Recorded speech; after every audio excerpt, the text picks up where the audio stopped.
They cannot succeed without the support of the people. We cannot succeed without the support of our people. I am happy to see that the reaction throughout the country is favorable. I have received hundreds and hundreds of telegrams from all corners of the Philippines congratulating you and incidentally me for the proclamation of martial law, for the sudden cessation of anarchy and of criminality throughout the land, and of the re-establishment of an atmosphere of brotherhood amongst Filipinos. Now everybody seems concerned about his neighbor. Now everybody seems to be involved in the destiny not only of himself but of the entire country and of the entire nation. And this is what we have been hoping and praying for. I repeat, it is necessary to reform in order to attain the victory that we seek. It is necessary that we attain all the objectives that we have set. These objectives are, we must give to the poorest man whatever is his due. The rich man must now understand that this is a new kind of society. We will protect his rights. For whether he is rich or poor, he has rights. And those rights are as sacrosanct as the right of the military to dignity and to a reputation and a standard of proficiency to which he is entitled. Thus it is important that we must tell everybody, and I ask you to do this, to go out to your assignments, to your respective areas, to your units, to your area of operations, and tell everyone that every citizen in this country has rights, and those rights will be protected, whether he is a businessman or a mere janitor, whether he is a tenant or a landowner. Those rights will be protected, but we will treat each other as brothers. The landlord must now learn to live with the tenant, and the tenant must be given his due. I am proclaiming today land reform throughout the entire Philippines. We must allow the tenant to now acquire ownership ultimately of his land, but he must engage in cooperative effort. We cannot just keep on subdividing land. We must cooperate. We must now establish cooperatives of production, cooperatives in irrigation, cooperatives in rural electricity, cooperatives in consumption, cooperatives in everything that we do, because we are a small nation and most of our people are small people. At the same time, we will protect business. We will protect investment, but not to the extent that business and investment will dominate the entire scene, dominate the Philippines, and that they shall dictate and rule the country. No. The business section need no fear whatsoever. As I have said, the soldier is not only courageous, he is not only humble, he is fair, because that is his standard of not only living, but his standard for performance. That is his very life. That is the very meaning of his being a soldier. Fairness and justice. And so you tell each and everybody that they can expect fairness, justice. We will reform our society so we will weed out the corrupt in our government. We must do so, because a corrupt government is an insult to the entire country.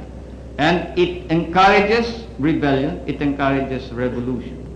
There can be no success, no victory, no achievement if we do not alter and change our political institutions so as to be able to remove the sterile and obstruct the attainment of the ideal that we have. The armed forces of the Philippines have set up a standard of their own. I know that you are engaged in cleaning up your own ranks. You are policing your own ranks. The Secretary of National Defense, the Chief of Staff have recommended, the major service commanders have recommended that we now establish a military commission to investigate, try and punish all personnel of the armed forces of the Philippines who may not perform in accordance with the exact standards, exacting standards of proficiency of the professional soldier. Because of this,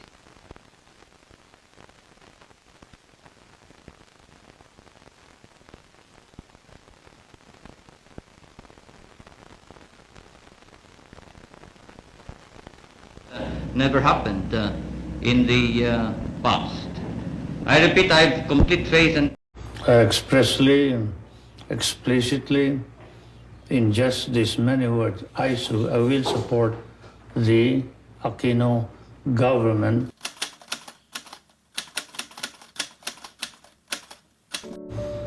My mother is dead and I would like to go home.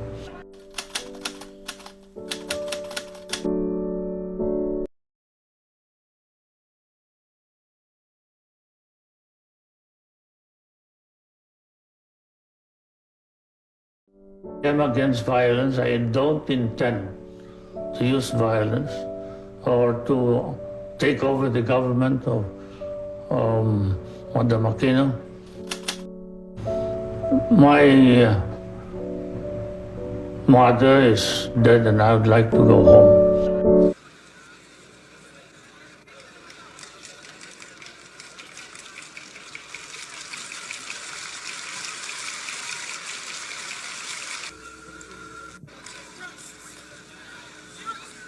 I, Ferdinand Marcos, of Batak, province of Norte, having been elected and proclaimed as President of the Philippines, hereby solemnly swear that I will faithfully and conscientiously fulfill the duties of President of the Philippines, preserve and defend its Constitution, execute its laws, do justice to every man, and myself to the service of the nation, so help me God.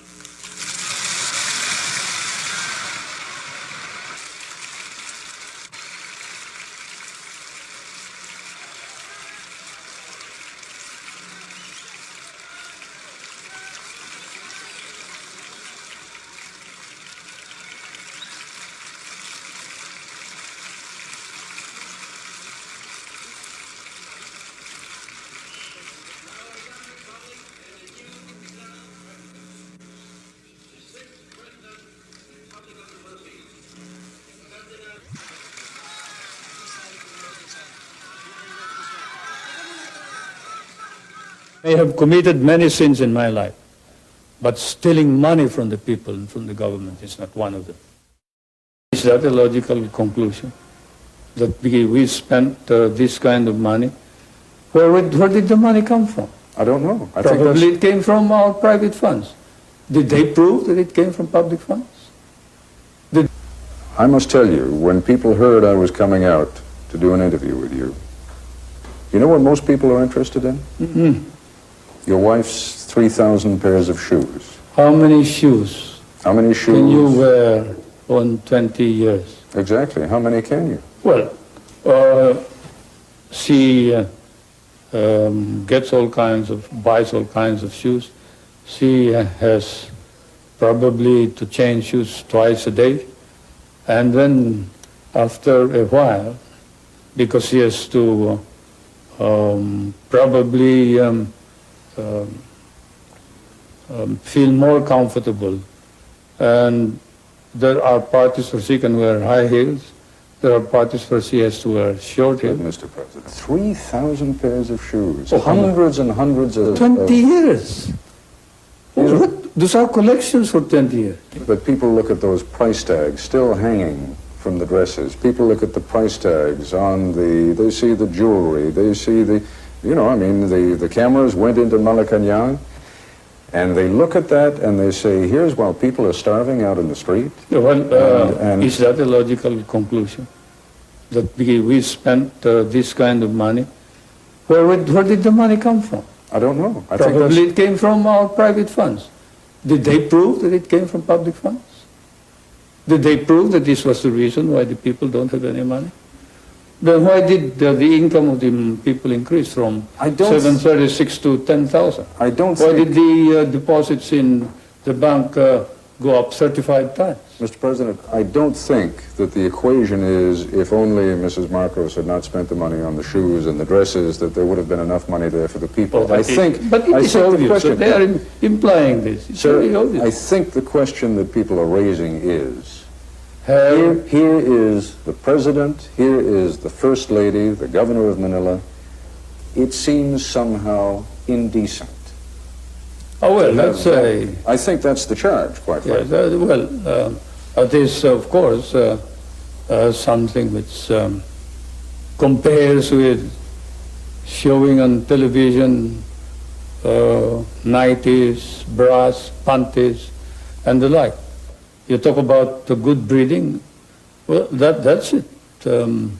She probably was used to this when I was a young, overspending congressman, when I was courting, driving a convertible and dancing around town like a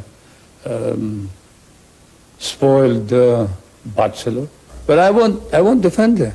I will say that she felt that she had to wear dresses in accordance with the occasion, that her duty was not just to be a housewife, but to represent the Filipino people proudly when they are in New York, when she has to talk to heads of state, when she has to go to a funeral of, say, Khrushchev or whoever else, when she has to go to Rome and meet the Pope. But shopping trips, Mr. President, shopping trips in which she takes advances Oh, of come on. $150,000, The shopping trips are all $200,000? fabricated.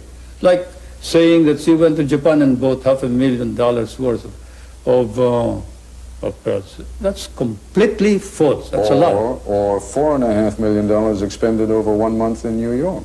Well, probably it was not all spent for her. What is the proof that this was all spent for her? Just because she took it out of her account? Took it out of Of her account, I understand that this is what they're proving. Well, they're saying two things. They're saying, one, that she had kind of an unlimited account with the Bank of the Philippines, that she could draw enormous quantities of money, and two, That's false. that money was taken out of the military intelligence fund. Oh, completely false. That is where, again, the foreign correspondents may have been mistaken. There is no such thing as a military intelligence fund except that which I control. I mean, what they're talking about, there are very careful notations by your wife's secretary, Faye Jimenez, in which she accounts for each item, and there are expenditures of $10,000, $50,000, $100,000 for one painting, I believe, an expenditure that exceeded $1.5 million. Oh, I seriously doubt that. I haven't seen this matter. If it is a case in court, I don't want to talk about it. But I can tell you this, that we never spent government funds for our personal purposes. If we did, we replaced them immediately. I may have committed many sins in my life, but stealing money from the people.